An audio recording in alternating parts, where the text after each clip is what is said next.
Voters across the region and political spectrum can agree on one thing. They care about immigration. I think it resonates with people across the board because everyone's concerned with their own quality of living. On the other hand, we're also aware of community. From the New England News Collaborative, this is Next. A new poll of New Hampshire voters finds the immigration policies they care about largely don't affect them. And we'll hear from a historian who says U.S. cities owe their revitalization to Latino immigrants. It is only because of immigration that we are sort of kept out of the demographic workforce death spiral that countries like Japan are in. Plus, the immigrant dream to own a triple-decker used to be easier. The usage of what we consider kind of iconic triple-deckers and double-deckers has changed dramatically. It's next.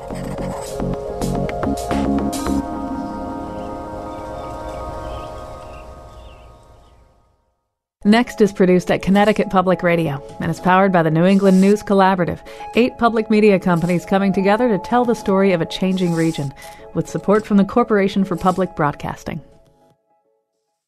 I'm Shannon Dooling, reporter at WBUR in Boston, and your guest host today. Thanks for joining us. Regardless of political affiliation, voters in and around Greater Boston and southern New Hampshire agree they're paying attention to immigration during the run-up to 2020. New poll results from WBUR and the Mass Inc. polling group show likely New Hampshire voters have strong opinions about immigration policy, even though it's had little impact on them personally. On a cold, rainy day in downtown Manchester, New Hampshire, people scurry back and forth between offices and cafes, ducking under umbrellas. Manchester is the largest and one of the more diverse cities in a state that is 90% white, with only about 6% of its population born outside of the U.S.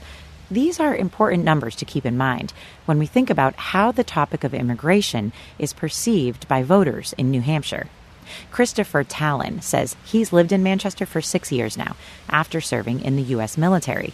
Though he calls himself apolitical, he understands why immigration is an important topic to voters. I think it resonates with people across the board because everyone's concerned with their own quality of living. On the other hand, we're also aware of community. The WBUR poll drills down deeper, asking likely primary voters how immigration has affected them personally, as well as the region and the country. Most Republican and Democratic voters in New Hampshire say they've felt no direct impact from immigration, and specifically that it's had no effect on either their family or their town.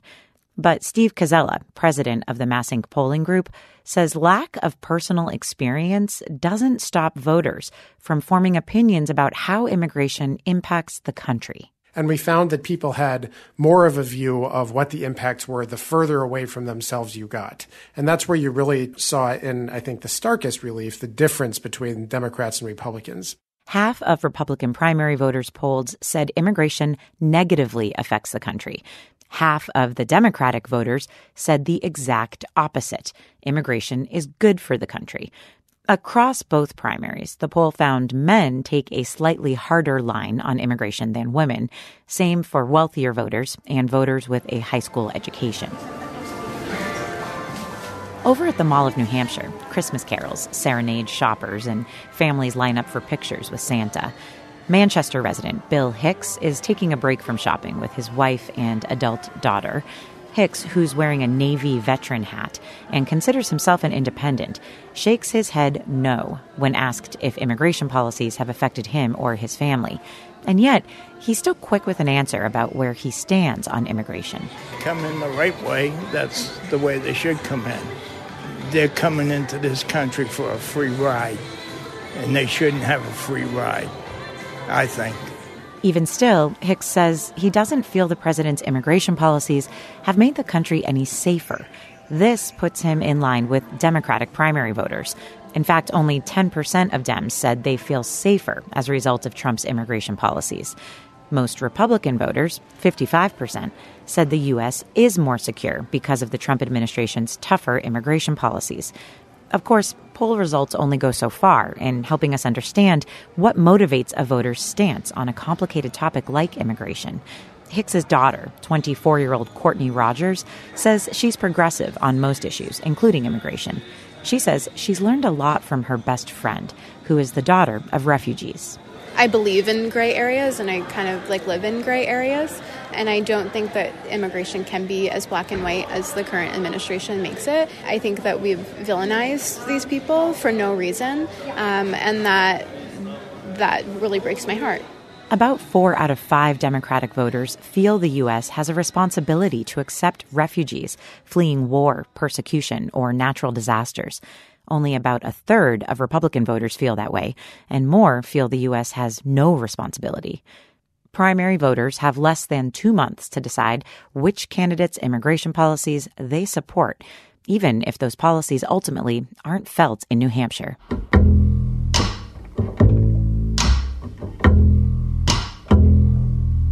We heard from Steve Koczela in that piece. He's the president of Mass Inc. Polling Group, which conducts polls for WBUR. And Steve joins us now to break down some of the other findings. Hi, Steve. Welcome to Next. Glad to be here. So I actually want to start with a poll from back in September when WBUR asked voters for input on what we sort of called a citizens' agenda, right? The idea being we wanted to hear directly from voters about which issues mean the most to them and what they're paying attention to. Can you kind of set the stage for us, walk us through the big takeaways from that citizens' agenda poll? Within sort of the greater Boston region, so extending into southern New Hampshire and around most of eastern Massachusetts, we found immigration was one of the top issues, particularly for Republicans, but really sort of across party lines. So then the idea is you come back to those issues and you cover them again, sort of as the campaign unfolds. Okay, right. And so based on that finding, we dug in deeper into the immigration topic with this poll. And we heard from some New Hampshire voters in the piece that we just listened to. Many people I spoke with, regardless of political party, do not feel like the president's immigration policies have made the country safer. Did that pan out in the poll? And what else stood out to you when it came to immigration? Yeah, so the poll was actually 2 polls. It was one of Democratic primary voters in the New Hampshire primary, and one was of Republican primary voters. So sort of setting the two side by side, we got a pretty interesting view of what the two ends of the spectrum think, with some voters in the middle. And looking across the 2 polls, we found that on the Democratic side, not surprisingly, very few, only 10% said that they thought that the Trump administration's immigration policies have made America safer. But what was interesting is that on the other side, Republicans weren't unanimous on the other side. So they're only just over half. So 55% said that they thought that the Trump administration's policies had made the country safer. So that's sort of emblematic of something we found in some other questions in the poll too, where Democrats feel strongly in one direction and Republicans tilt in the other direction, but the unanimity that Democrats are feeling is not quite there. Okay. And so what does this poll tell you then about how New Hampshire voters are maybe processing the immigration policies put forth by the Trump administration? Do you think there's a political price to be paid by the Trump administration for the sort of hard line it's taking? Well, I think we often hear it pitched as sort of a base mobilization strategy, so that the policy is to excite Donald Trump's base or the Republican base. But what we see in this poll is that even among Republican primary voters, so the ones that are the base, we're only seeing about 2/3 or so say that they approve of the way the Trump administration's treated people crossing the border. About the same number approve of the way Trump has treated undocumented immigrants here in the United States. But then you go over to the Democratic side, and there you see about 80% say that they disapprove. In other words, the disapproval on the Democratic side is more widespread than the approval on the Republican side. Got it. So it'll, I guess, remain to be seen whether the opposition from Democratic voters on the immigration policies, how that sort of faces the really sort of pale support, I guess, from the Republican voters. Right. You see, I think you can judge from the actions of the administration that they do believe politically that this is good for them. You look at sort of the closing argument going back to the 2018 midterms, a lot of it was about, the caravans and, really sort of confrontational and violent imagery of immigration. So they believe this is good for them, but, the 2018 midterms were, a Democratic wave. So I don't know that the evidence is really there that worked. But we also really haven't seen a dramatic change of course. So it wouldn't surprise me at all to see the same strategy sort of play out in 2020. Well, we asked voters about more than just immigration on this most recent poll, right? Impeachment in particular. What did you see sort of big picture on that topic? Right. So this poll was taken sort of in the crescendo to when the articles of impeachment were actually announced. And again, we looked at both the Democratic and Republican primary voters and saw a lot of polarization there, I think, to nobody's surprise. We saw, when you look at approval of conducting the inquiry in the first place, 80% approve on the Democratic side, about the same number disapprove on the Republican side. One interesting thing is that we see about a third on each side saying they could change their mind. I think sometimes voters probably overestimate the eventuality that they will change their mind, but there's about a third that are at least retaining that as an option. And that is one thing to watch as we go into the Senate portion. Right. Well, obviously, we'll be keeping our eyes on how all of this develops in the run-up into 2020. Steve Koczela is president of MassInc Polling Group, which conducts polls for WBUR. Steve, thanks for joining us on Next. Glad to be here.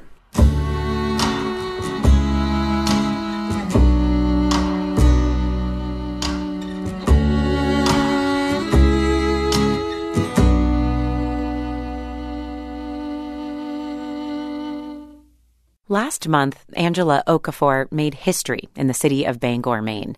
She's believed to be the first immigrant and person of color elected to city council there. In her journey to elected office, Okafor navigated numerous barriers to making a living in Maine. Now she's helping support other immigrants in an overwhelmingly white area of the state. Maine Public Radio's Robbie Feinberg has her story. Angela Okafor's small shop, called Tropical Tastes and Styles, is a bit hidden behind a music store along Harlow Street in downtown Bangor. Yeah, but we're going to tamper with a little bit of it, because we don't have a ton. On a recent afternoon, Okafor is braiding a hair weave for a local woman sitting near the front window. Nearby, Okafor's daughter zooms on a razor scooter through shelves of international food. Racks of clothing, all for sale, line the wall. And near the back is a small law office that Okafor also operates. While it can be busy, she says it's become a place that immigrants seek out for food and connection. To me, this is more than just a business, like I said. This is more of a community. If you look over there, you see, collection of winter clothing that I collect. And for me, this is, I grew up struggling. I struggled a lot growing up. So right now, I feel privileged. I'm very religious. I feel blessed. A shop like this didn't exist in Bangor when Okafor and her husband moved here about a dozen years ago. They grew up in Nigeria and emigrated to the city on a work visa. The move was hard, Okafor says. Accents and language barriers made it tough to communicate. And she says as one of few immigrants in a new, very white region of the state, people put up walls that made it tough to feel comfortable. Being, especially like me, coming from away, not seeing people like myself and, and people are like still kind of scoping at you like, who is that one? Like, are we even safe around, And just as big of a challenge, says Okafor, was overcoming barriers to work. She had already earned a law degree in her home country, but she says she had to pass the bar exam in New York because of difficulties transferring her credentials in Maine. And even when she finally did get admitted, Okafor says it was nearly impossible to get her foot in the door. She applied to all kinds of jobs in the legal field, but says she was either told she was overqualified or needed, quote, Maine experience. It's a struggle for many immigrants, she says. Being frustrating is beyond the description. I'm free. I feel free to talk this now because I am my own employer. But imagine a lot of other people who go through that but cannot speak up. And yet we are here and we are talking about workforce shortage. Eventually, fed up with the job search, Okafor launched her own practice, specializing in immigration. She got help from her church, which let her use a spare office. So I would go in there and consult. And I can take my papers and go wherever and work on. I could work at the library. I could come here and work on my case. I could work at, anywhere I saw myself. I could be, there was a time I drove down to Portland. I consulted in my car, So I was just doing anything I could, just, It was a lot of work, but Okafor says she was prepared to do more. While Bangor's immigrant population has grown in recent years, it's still tiny compared to a city like Portland or Boston. And at one point, Okafor noticed that many immigrants were leaving the Bangor area for other cities because they missed being able to find foods or other goods from their home countries. And I'm like, how can I actually do this so that, people will stop moving? Because I really didn't like that they were moving away, So the thoughts came, what if I can get food? Because I know food is a big thing. We have tons of things. So about 3 years ago, Okafor decided she would do something about it. She opened Tropical Tastes, carrying foods from across the world. And as demand for certain goods and services has expanded, so has her business. She even taught herself hair weaving and African braiding after hearing that some local women were driving hours for those services. Regular customer Emmanuel Asari says the shop has helped him feel more comfortable in a city where he often felt out of place. Asari moved to Bangor about 3 years ago. I felt like I was somewhere different because of color. You wouldn't see a whole lot of black people around, so... But Asari says when he visits the shop and picks up meat or fufu, a West African dish, he feels more at home. Sometimes you just want to feel the home things. The whole of Bangor, this is the only place you'll feel like there is a store that you can go in that has what you've been buying way back in Africa or something like that, or where you have a lot of African community. Sometimes people come in here initially, they are scared. And Okafor says over time, the shop became more than just a store. It also earned a reputation as a trusted place for immigrants seeking assistance or services, or connections to others in the community. They're like, thank you, is this person connected me, or, the other person connected, or the community I connected them to is like, oh, thank you for, and it's really very refreshing. And like I said, it did not cost me a dime. That is the beauty of it. In her new role as city councilor, Okafor says she hopes to rely on her experience as an immigrant and business owner who spent years navigating a complicated system.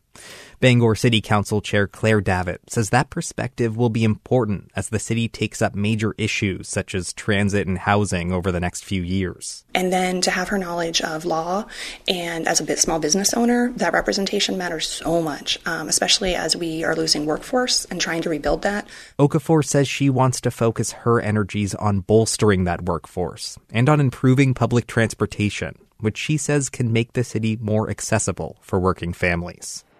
For the New England News Collaborative, I'm Robbie Feinberg. Coming up, how Hispanic immigrants helped revitalize American cities over the past 50 years.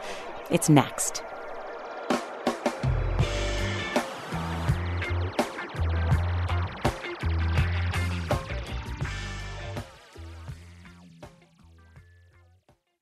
Next is made possible in part by our founding supporters, who believe in the power of collaborative news coverage, including the Common Sense Fund, supporting the New England News Collaborative and its coverage of climate change and the evolving clean energy economy. Support also comes from Douglas Stone and Mary Schwab Stone through the Smart Family Foundation of New York. When we look at the rapid growth of many U.S. cities today, it's hard to believe that in the 1950s, urban planners and city officials were not so optimistic about the future. At that time, cities started losing population for the first time in history. But over the last few decades, cities have been bouncing back in a big way. The creative class usually gets the credit for this revitalization. They're the intellectuals, the writers, and artists. But Andrew Sandoval Strauss argues that an influx of Hispanic immigrants had an even greater impact on U.S. cities. He's a historian, a professor at Penn State University, and author of the new book, Barrio America, How Latino Immigrants Saved the American City. Andrew, welcome to Next. Thanks for having me. Well, I'm really excited about this conversation. So let's kind of dive right in. We're going to start in the 50s and the 60s, when cities like New York and Chicago and Philly and Boston, even Worcester, Massachusetts here, were at an all-time peak in terms of population and industry. But then that started to change. Can you tell us a little bit about what some of those impetus were? Yeah, there were two main reasons for the sudden reversal in fortune of American cities. One was simply racism, and the other was, broadly speaking, deindustrialization. The race issue was just the fact that with the civil rights movement coming into a more active phase in the 1950s and 1960s, the segregation of cities, sometimes by law, sometimes by custom, began to disintegrate. And African-American families wanted to move into neighborhoods with better housing and better schools for their families. Unfortunately, there were a lot of white Americans who, given the choice of staying in their neighborhoods with African-American neighbors or abandoning them, chose the latter. The other thing that happened more or less at the same time was that a lot of large corporations and small corporations began to see that they could pay lower labor costs if they moved their operations to places where unions weren't quite so strong. Sometimes this meant suburbia, sometimes this meant to rural areas, sometimes to the south, and sometimes out of the country. So between those two factors, a lot of people and a lot of jobs left cities. We commonly hear that first phenomenon referred to as the sort of white flight, right? Exactly. Right. And so we're talking about predominantly white homeowners in these urban communities, these city centers. They would have had a lot more difficulty leaving the cities if they couldn't find anyone to buy their homes, right? How did that all play out? Well, in some neighborhoods where people were moving out, they were willing to sell to African Americans, and there were panic peddlers, there were sort of real estate operators who scared white people into selling low and then turned around and sold those same houses at a far greater price to black people. But as that sort of gradually played out, there were a lot more white people moving out than there were available people to buy their homes.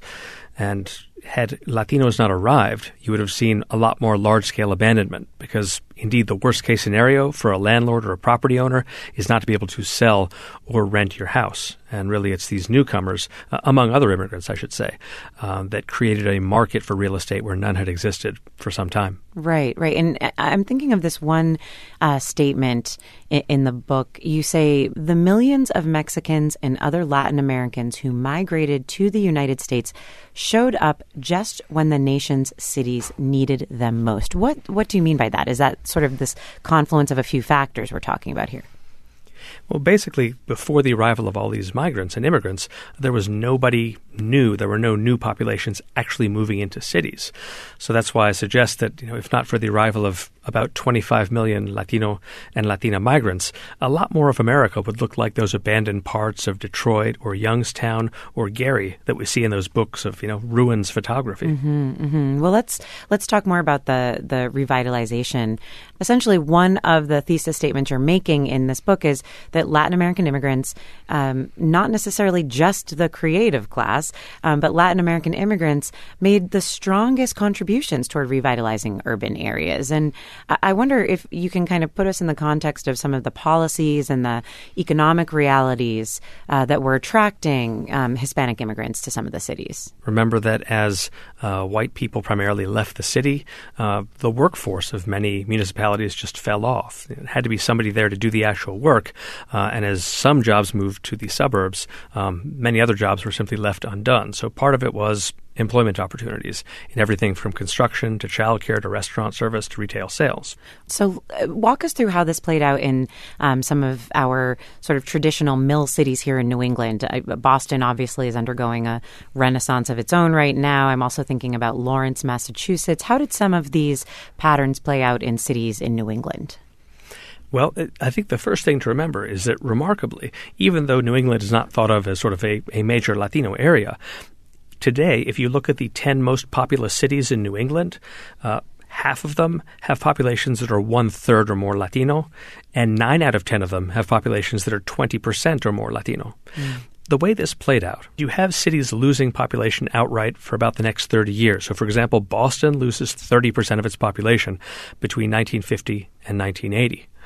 Starting in the 1970s, you see the arrival of people from Puerto Rico, the Dominican Republic, Mexico, and then a little bit later, El Salvador, Guatemala, and they begin to revive the fortunes of the city, partially by just repopulating neighborhoods, partially by, again, sort of becoming the new workforce for for industry. So, for example, and this is somebody else's research, but Lana Barber, professor at the State University of New York, shows that in Lawrence, there were a large number of factories that sort of switched from a mainly white and departing labor force to a heavily Puerto Rican and Dominican labor force. I have found in other cities that quite often factories that were going to simply offshore themselves or close down or move away, because of the low wages they could pay, Latino newcomers were able to stay not just open, but in place. So the idea that somehow Latinos are responsible for the departure of industry is the opposite of the truth. Often they were what sort of enabled employers to stay in U.S. cities and in the United States generally. Right. Well, you mentioned Lawrence. I'm also thinking of other, in New England, we refer to them as gateway cities, right? These old mill cities that are trying to reinvent themselves. But, in the late 18th century, early 19th century, they were mostly filled with European immigrants who were working in the paper mills and the fiber mills. And now, as you just mentioned, we are seeing a different pattern of immigrant communities. It seems that coincides with sort of new labor trends. Oh, yeah, absolutely. I mean, it is only because of immigration that we are sort of kept out of the sort of demographic workforce death spiral that countries like Japan are in, where they cannot sort of replace their workers enough to keep their equivalent of Social Security and other social programs going.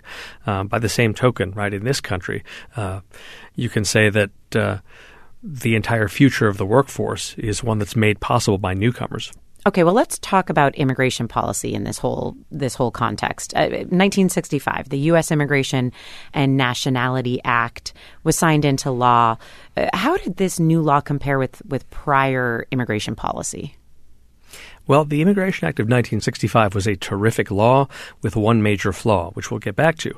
But it was terrific because it put an end to the outrageously prejudiced quotas of the 1924 National Origins Act. Now, that was an act that had been passed in the wake of the arrival of many immigrants from places like Italy and Poland and Bohemia, many of whom were Catholic, and of the arrival of a large number of Jewish immigrants from Central and Eastern Europe. The Anglo-Protestant majority of Americans decided that, they weren't going to have this, and they passed this law, making it extremely difficult for all of those groups of people to immigrate legally. That law also reinforced earlier restrictions that made it virtually impossible for people from Asia, Africa, and the Middle East to come legally to America. Now, again, to have eliminated those and opened the sort of promise of the United States to people from all around the world was a great thing. The one problem with it was that because of sort of an extortion by a number of segregationist Southern senators, they insisted that for the first time in American history, that there be limitations put on migration across the Americas. They were concerned that essentially brown people from Latin America and black people from the Caribbean would start to come in larger numbers to the U.S. And so they forced Lyndon Johnson and Congress through bureaucratic obstruction to include these limitations. And what that did was that rendered long-standing patterns of migration across the Americas suddenly illegal. So that put a lot of sort of stigma of illegality on migrants from Latin America. And what are can you kind of remind us of some of the patterns of migration that were already going on in the Americas, specifically, or I guess most prevalently from Mexico into communities along the southern border? Absolutely. Remember that from about the 1880s or 1890s, a lot of industrial pursuits on the southern border were absolutely dependent upon Mexican labor. From the 19-teens all the way through to the present, the agricultural economy of the United States would simply be impossible without migrant labor. In fact, that's why there were no limitations on Latin American migration, because the growers in California said, listen, agriculture will collapse without them, so you can't do that. Okay, and so then, we're going to fast forward several decades here, but how did this 1965 immigration policy set us up in terms of where we're at today, in terms of migration and immigration within the context of your sort of larger thesis here about, urban renewal and the revitalization of cities? Sure. Well, I think one of the points I try to make in the book is that we focus a lot on the 1965 Immigration Act, but often what was more important was what was happening in the home countries of people who came here. So, for example, in the case of Mexico, the 1965 Act made it harder for people to come here. But at the same time, starting in the same year, 1965, there was a substantial agricultural crisis in Mexico that led to a lot of widespread malnutrition and even starvation. And that sends a significant number of people to the United States looking for work. Because, again, if your children are starving, you're going to try to find jobs. But again, the happy accident that worked out was that America desperately needed more people beginning a couple of decades ago, and in the cities about 3 or 4 decades ago, in a way that it worked out well for everybody involved. So we hear from President Trump this narrative that counters, or I would say is at odds with the narrative you present in your book here about Hispanic immigrants, where the president focuses on what he refers to as violent criminals who, he would say need to be turned away at the border or deported. How does your book and your research challenge that narrative? Well, people who claim that immigrants are a criminal problem are simply wrong. If you look at the FBI data from decades back, and this is the FBI under Republican and Democratic administrations, they have clearly demonstrated that foreign-born people commit crimes at a considerably lower rate than American-born people. I should say that this is not sort of a matter of partisan belief. Rupert Murdoch himself, the chairman of Fox News, tweeted out a few years ago that, no, it's simply not true that immigrants commit more crimes. Okay, well, this is an absolutely fascinating read from Andrew Sandoval Strauss. He's a historian and author of the new book, Barrio America, How Latino Immigrants Saved the American City. Andrew, thank you so much for joining us on Next. Thank you so much.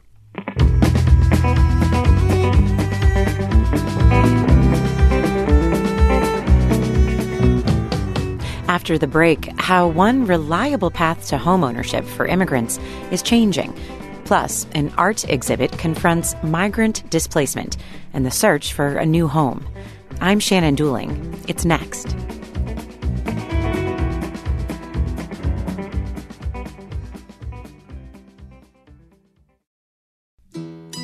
Next is made possible in part by our founding supporters who believe in the power of collaborative news coverage, including the John Merck Fund, supporting the New England News Collaborative and its coverage of climate and clean energy.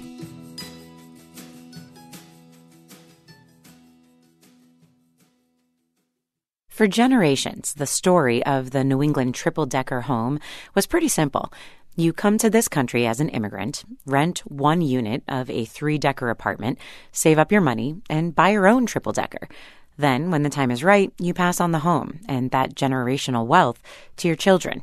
But Alex Nunes and Ana Gonzalez say today the triple-decker narrative is a lot more complicated. They're hosts of the public radio's podcast Mosaic about the American immigrant experience. Alphonse Mupenzi is a refugee from the Congo. About a decade ago, violence forces him to flee his home country with his wife and 3 young kids.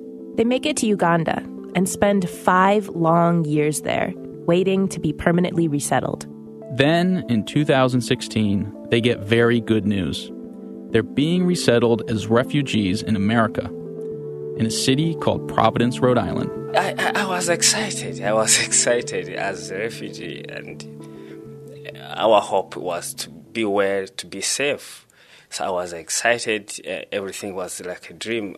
Yes. When Alphonse and his wife and kids arrive in Rhode Island, they get help from Dorcas International and the Central Congregational Church in Providence, and they quickly get put up in their first apartment. The building is totally unfamiliar. They're living on the 3rd floor, and 2 apartment units are below them. It's a New England triple-decker. And it catches Alphonse's attention. I used to ask my landlord, so he's a Spanish guy, he's a good guy. I used to chat with him. How comes this? Until the end, he said, why don't you buy this house?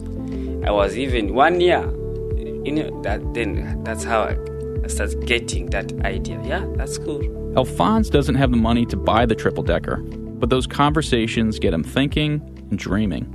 Like thousands and thousands of immigrants before him, Alphonse's goal is now to one day buy a multi-family home. In my culture, if you have a home, you have a country. if you don't have a home, you are moving. Today you are here, tomorrow you are other side too. You are like, in French we say nomad. You are like nomad. So that's number one. Number two is, I have a kid. I just want to give them stability, to be stable. Number three is, that is kind of business for income, to earn more. Yeah. New England triple-deckers started going up in big numbers about 150 years ago, housing waves of immigrants from places like Italy, Portugal, Canada, and Eastern Europe. And today, they are still really important to immigrants in this region. A three-family home is often the first place an immigrant family lands when they get to Rhode Island or Massachusetts or other New England states. But the role of the triple-decker isn't what it used to be. Nowadays, a lot of other people besides immigrants want to own triple-deckers. And even more people want to rent three-decker apartments. The usage of what we consider kind of iconic triple-deckers and double-deckers has changed dramatically. This is Brenda Clement. She's the executive director of Housing Works RI. It's a research and advocacy group based at Roger Williams University. She says triple-decker home prices have more than doubled since the Great Recession, and the reason boils down to pretty basic math. Lots of people want them, but the number of triple-deckers is limited, and we don't make new ones like we used to. Because we just have simply not been producing enough affordable housing over the past 10, 20 years in Rhode Island, we see more and more pressure on that rental stock. Supply is limited, demand is steady and growing, and price goes up. I mean, basic economics 101. The cities in Rhode Island with the most triple-deckers are Providence, Pawtucket, Central Falls, Woonsocket, and Newport. And each community faces its own set of challenges when it comes to triple-deckers. In Providence, colleges like Brown, RISD, Johnson & Wales, and Providence College don't have the space they need to house all of their students. So many of them, like me, go looking for triple-decker apartments to rent off campus. My first apartment was on Power Street as the first floor of a triple-decker. Yeah, so developers in places like the east side of Providence are also in the mix too, buying up three-deckers, gutting them, and turning them into higher-priced condos in gentrified neighborhoods. Then there are investors who want to make money on short-term renters. In Newport, buying a triple-decker is harder because people with money want them so they can rent out the units to the Airbnb crowd in the summer months. And anywhere you find triple-deckers, you also find homes with lots of problems.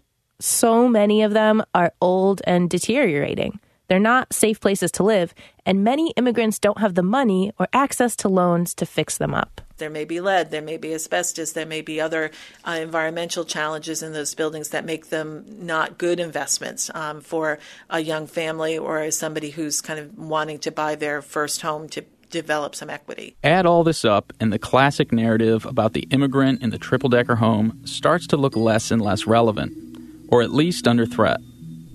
Triple-deckers are in flux.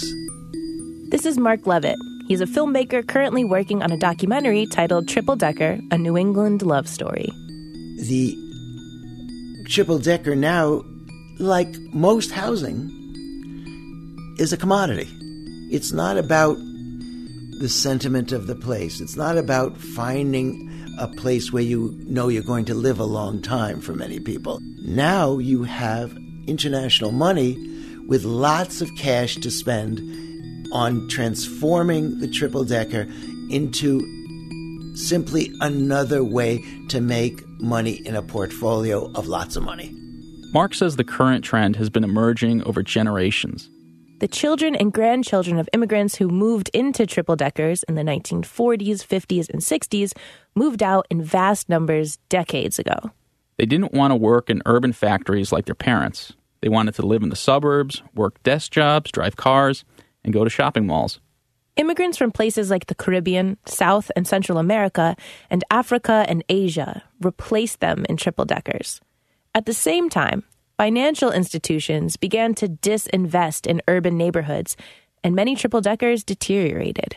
But today, people with professional jobs and money have moved back into New England cities, and triple-deckers specifically, competing for them with today's generation of immigrants and lower-income families looking for affordable housing.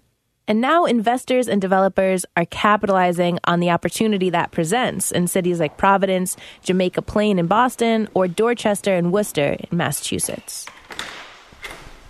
We could start with maybe what is the traditional triple-decker layout.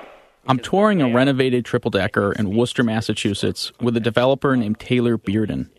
The place is empty and still has that fresh paint smell. The apartment has stainless steel appliances, new cabinets, and polished stone countertops.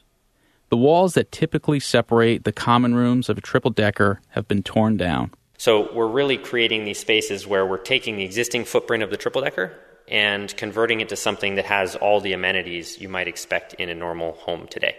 Like a lot of developers in New England, Taylor and his business partners have been buying up triple-deckers for a few years now. He stresses that he's not your average landlord. He wants to preserve triple-deckers, strip away decades of slapdash repairs and neglect, and position his buildings to be safe places to live for another 100 years. Finding a way to get back to the bones and fix the issues with those bones and start fresh is really how we're going to preserve the triple-decker as sort of a cultural heritage piece, but also an essential piece of housing for our neighborhoods. But doing this kind of renovation is costly. Taylor says he can sink more than $300,000 into renovating all 3 floors of a building. And that's on top of the money spent to buy the house. And that cost has to be made up somewhere, which means higher rents. And that prices a lot of people out, including many newer immigrants and their families. They're doing this everywhere. It's gentrification, basically. Jen Falcon was a renter in one of the triple-deckers Taylor and his partners purchased a couple years back. Jen says she and the immigrant family below her got kicked out to make way for the repairs needed to make the home suitable to what Taylor calls a middle market customer. And we used to have a nice, community. I used to help the kids downstairs because they didn't speak much English. I helped them with their homework. Their family cooked me some amazing food. Jen admits the building she was living in was not in perfect condition. Still, she says she's skeptical of Taylor and other developers. She says they're good marketers, but what they're really doing is putting a friendly face on gentrification that displaces immigrants and people with lower incomes. That's the sales pitch. They want people from Boston. They want to turn Worcester into West Boston, making it all cool and stuff. It's easy to just point to everyone who is working in housing as a real estate developer and say you are a gentrifier if you are trying to improve housing, and the consequence is increased rents. But the reality is so much more complicated than that. Taylor says gentrification is a problem and people should be talking about it. But he says people need to look at the situation realistically. He says renters, including immigrants, need affordable housing. But those options might not be available anyway if absentee landlords keep letting their buildings fall apart. Those buildings could end up condemned or torn down, and then no one can live in them. We're not trying to create a situation where we displace people, even though you could look at housing development that raises rents as gentrification. But to me, the bigger picture becomes you're learning a lesson in how to stabilize these properties, and now we're trying to learn a new lesson, which is how to create these same properties that are affordable. Taylor's hoping that his next project will produce that kind of affordability. He plans to use grant money available from the city of Worcester and the state of Massachusetts to renovate triple-deckers while, at the same time, taking on less debt. That would allow him to keep rents low and make triple-decker apartments accessible to people who can't afford his current rates, possibly even immigrant families. Even as developers continue buying up triple-deckers and prices rise, it seems like the immigrant dream of owning a triple-decker home isn't going away anytime soon. Right. For now, it is definitely here to stay. We start by here. This is living room. You got your TV, the couch, and the flowers? Yeah. Couch, flowers, TV, and our photos. Alphonse Mupenzi and I are doing a little tour of his apartment. He and his family are renting in a 2-family house right now on the east side of Providence. Who's the family in the photos? Yeah. That is me, raising the hand. That's my wife, Charlotte. These are my kids, Oliver, Sandra, and in middle there is Sonia. Alphonse is working in the laundry department at Rhode Island Hospital, and his kids are enrolled in school now. he's also still holding on to that goal of someday owning his own triple-decker. Yes, that's my dream. Yeah, I'm praying for that. Yeah. If Alphonse's prayers are answered, he'll become one of the thousands of immigrants going back all the way to the 1800s who came to New England, saved up, and got a shot at homeownership with the three-family home. That was Alex Nunes and Ana Gonzalez, hosts of the podcast Mosaic from the Publix Radio. You can listen to other episodes of Mosaic on major podcasting apps or at their website, thepublicsradio.org.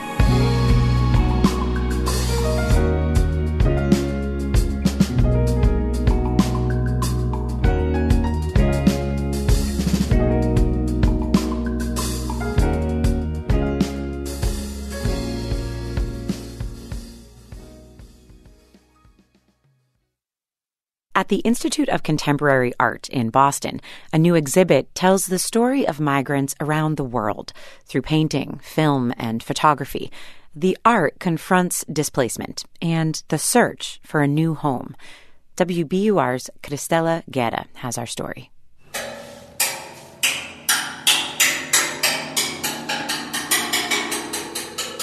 On a mangled piece of metal, composer and sound architect Guillermo Galindo plays one of his border cantos, or songs of the border. The instrument he plays is an actual piece of the original border wall that once stood between the United States and Mexico. It hangs like a gong at the center of a giant wooden frame, resembling a twisted angel, or perhaps a hanging man. The sound of each object is unique, and each of them is unique in the world. Galindo calls this piece Ángel Exterminador, or Angel Exterminator. Galindo only chooses objects found at the border to create his art. Items like shoes, gloves, or animal bones. This instrument sounds haunting, as if announcing an arrival to a new life. Nobody's going to tell you how to play it or how it's going to be executed. They have their own voices, they tell their own stories, and they express themselves in their own way. A second instrument in the room, called zapatelo, was inspired by Leonardo da Vinci's design for a mechanical hammer. Galindo turns a lever, which makes a boot and gloves smack against a tire. At the ICA, the instruments are surrounded by photographs by Richard Misrak. There are scenic landscapes and personal effects left behind or lost by migrants, such as Bibles and clothing. The photographer brings Galindo items he finds in the desert to build this ornate orchestra. Here's Misrak. I think one of the things that's been interesting is the fact that we have these two mediums that we've bridged, and I think it's a very powerful symbol for about the border. Instead of building walls, we bridge the border. The two artists are part of a larger exhibition at the museum called When Home Won't Let You Stay, Migration Through Contemporary Art. The United Nations estimates that 1 of every 7 people in the world is a migrant. They may move by choice or by force. At the ICA, personal narratives, sculptures, and other mediums shed light on what Chief Curator Eva Raspini calls a humanitarian crisis. I think it was really important for us to think about the fact that there's no one immigrant or migrant experience. It's not one thing. Perhaps in the media, we see a lot of narratives of victimhood. There are traumatic narratives. Those are important stories to tell. But I think we were very cognizant of also making sure that there were also stories of everyday life. The exhibit features works of 20 artists from more than a dozen countries, such as Cuba, Nigeria, Palestine, and South Korea. The galleries are laid out with pieces meant to channel home and the migrant journey. One room is dedicated entirely to the sea as a place of transit, says ICA curator Ruth Erickson. What it is a floor sculpture in which blue articles of clothing and shoes and socks are strewn on the floor. And they're, kind of thicker near the edges of the wall, and then they sort of fade out, just like water would come up to a shoreline. That space leads into Galindo and Misrak's gallery, about the border, leading viewers from the sea to the desert. Galindo describes his instruments as neither a burial hymn nor a victory ballad. The objects that surround you are part of your ecosystem and your journey through life, so they're completely connected to you and to everything. And literally the part of the wall is also connected to that, even as evil as it is, and it has its voice and it has something to say too. In some way, these sounds are meant to honor these terrains, these places where so many crossed, where so many risked everything for a dream. It serenades both those who made it and those who did not. For the New England News Collaborative, I'm Cristela Guerra.